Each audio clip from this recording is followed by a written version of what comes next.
And he just got right back to business, got back to what was working for him, the movement, the forehand. And you look at the title leaders, finally, it's Nadal now just edging out Djokovic. How many times they've played, how many battles they've had, and they are still going strong. But today, it was Nadal's day.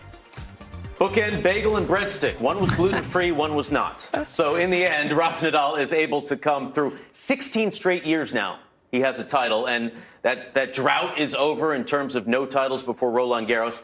What's more meaningful, Lindsay, the fact that he was able to win a title or the fact that he did it against Novak Djokovic, who is likely to be the toughest opponent going into the French Open? Both, no question. This week was so much more important for Rafa than it was really for any other player, and especially today's match.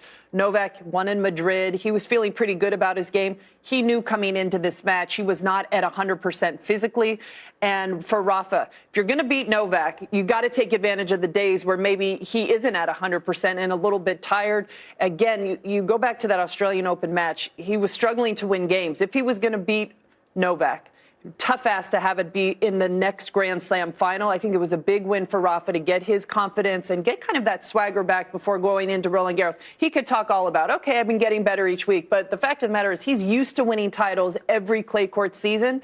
It would have been pretty hard for Rafa to go into the French Open being healthy and not have won one of these big tournaments. Yeah, and I think especially having gotten to this final where he's been so dominant, winning it 8 times before today. The only guy he has lost to in a final in Rome was Novak a couple of times. But I think it definitely it was more important for Rafa to kind of turn things around in terms of how his year had been going after the Australian Open final. And just to have, as Lindsay mentioned, that swagger that everybody expects him to have going onto the clay. So definitely, I think, a better effort for him. Also physically, he looked healthy. He was moving well. You didn't see any signs of any problems. So I think that also has to feel good for him going into Roland Garros. To put some perspective on just how amazing this rivalry is between Djokovic and Nadal, our John Wertheim tweeting this. Pause here to consider. There have been more matches between these two players than there have been Super Bowls.